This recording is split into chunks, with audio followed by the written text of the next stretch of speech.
Welcome back to AsArt. My name is Nick, and today we're doing a deep dive on Father Gomez from His Dark Materials. Just so you know, we cover His Dark Materials from breakdowns to episode reviews to the differences between the books. So subscribe to get all the updates. We're going to be doing more deep dives on certain types of characters and themes of the book. So yes, we're super excited. We love His Dark Materials. By the way, if you're a fan of the Galavespians with the dragonflies from the book, we have the shirts on our website, asart.space. Get them there. Let's go. Father Gomez was a part of Lyra's world, basically. He was part of the Magisterium. He was part of like the special court where they would do preemptive penance. So he would discipline himself every day for an action he can commit, but because he already paid the price for that action, he would still be guaranteed to go to heaven if when he dies, like he would be forgiven of his sins. So he was sent on a mission to find the serpent because, in the world, His Dark Materials, there's alethiometers, so they can kind of figure out what the future game plan is, kind of thing. So he basically was sent on a mission. They were to go to Chitagatse. That was like the last spot that Lyra was known to be, and he was like, from there, he was gonna track down the serpent, right? So he basically heard about a person that was walking through Chitagatse who was protected from the specters, and he kind of followed that path, which led to the old couple. So Mary Malone, before she entered the Mulefa window into the Mulefa world, she hung out with an old couple, stayed there, and then I think the next day or so, she went through the window. And he found that old couple, and from there, he also found the window. And once he entered the world, he saw the Tulapi, the birds. The Just for a reference, the Tulapi in the Mulefa world would travel in herds and packs, just like the Mulefa, but they would chase the Mulefa, destroy the Mulefa, kill the Mulefa. They were the predators of that world. And once he saw this bird, when he entered the world, took fire. He took aim and took a shot and destroyed it because once he saw the birds recognize that they weren't the main predator, that he was like, hey, I can probably control these animals.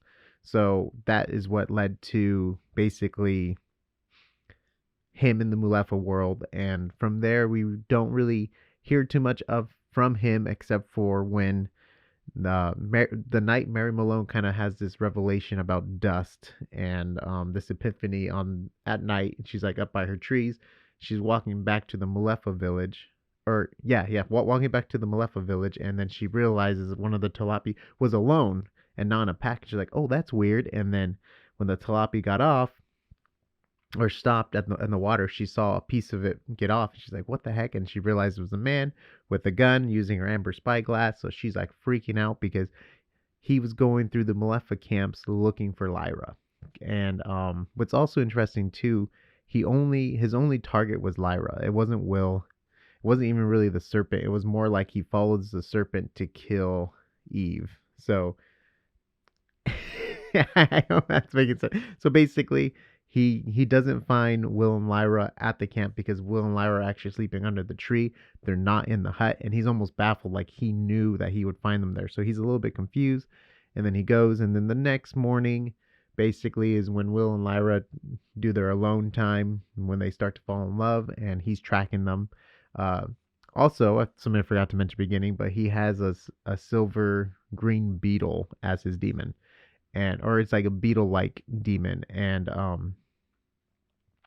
that demon would fly up and get a sense of like the tracking and stuff, so they can track Will and Lyra. And basically, when he finds their scent, he's on the hunt. He sees them, and he knew he was like so close to victory because he had Lyra and Will in his scope, so he like knew he was gonna succeed, kind of thing. And he was basically even thinking about like, do I go back, to his world and I like, do that, or do I stay here and do I convert the Mulefa and the Talapi and all these animals here to, worship God like he does, and he practices. He'll be like a missionary there in that world. And he was even like, we can get rid of the hideous wheels of the Mulefa and like the paganism that they do or whatever. He was like going through all these thoughts, and then that's when Balthamos comes in and he grabs the beetle, and right away he's in pain because Balthamos has the beetle, and the Balthamos hasn't revealed himself yet. He's still invisible. He's holding the beetle, and Father Gomez freaks out basically, and the beetle's struggling and biting Balthamos. Background just really quickly: Balthamos is an angel. We met him at the beginning of the third, well, technically at the end of the second book, um, Subtle Knife. But he travels with Lil, he abandons Will, and then this is the first time he comes back after abandoning Will. But basically, he has the beetle in his hands, and he's like, I need to talk to you. You got to come away with me. And he basically leads Father Gomez away from Will and Lyra because, he doesn't want, well, I guess he doesn't even have the courage or the strength enough to even kill Balthamos. Or not to kill Father Gomez. Balthamos doesn't really even have the strength to kill Father Gomez. But basically, he leads him away to the point where Balthamos is like in so much pain and dying at this point because like the beetle's biting him in the hands, and the angels are, well, Balthamos is a weak angel, so he's like really dying. And then he finally gets to this place by the river. Father Gomez is trying to talk with him the whole time, trying to plead his case and this and that. And basically, they get to a point where Father Gomez could see him. And in the moment of distraction, he's like, "What are you doing?" Both almost basically says, "I'm trying to kill you." He like tells him he's trying to kill him. And then from that moment, when he sees him, he goes like, "Oh, Baruch." He like he thinks about Baruch, like, "Give me the strength." He like looks away, or he loses his concentration basically. Balthamos, where Father Gomez leaps at him and like hits him, and then what happens after that? The beetle's free, so Balthamos is freaking out because he's like, "Oh great, how am I gonna control this guy?" And what happens basically is he trips, he like takes out one of his arms or his legs or something. So he goes in the river, and Balthamos basically drowns Father Gomez. And that's the end of Father Gomez.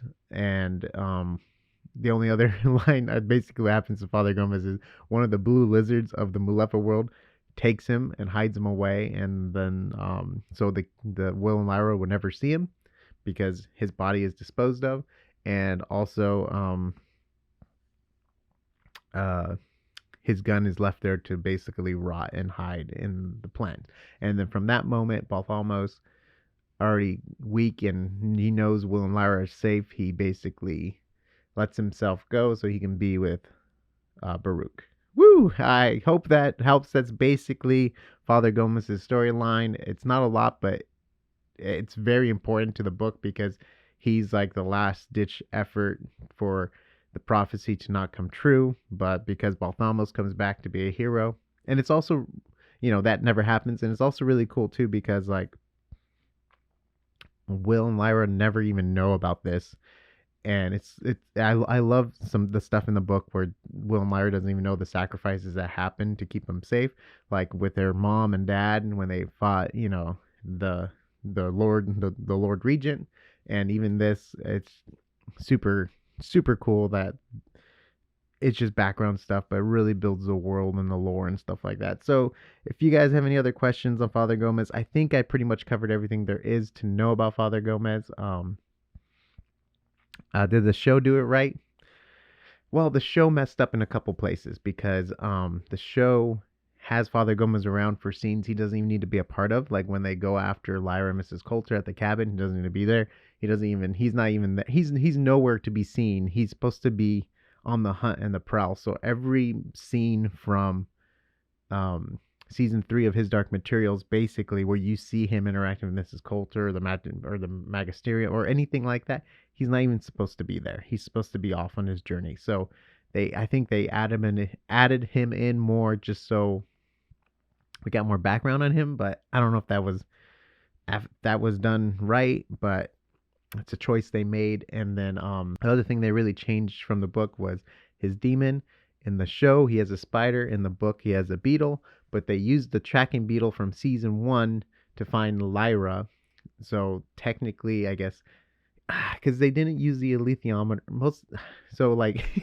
sorry, they used the alethiometer in the books to find out where to go and the future and predictions and stuff like that. Where in this, they didn't really use the alethiometer for that. They just used the beetle.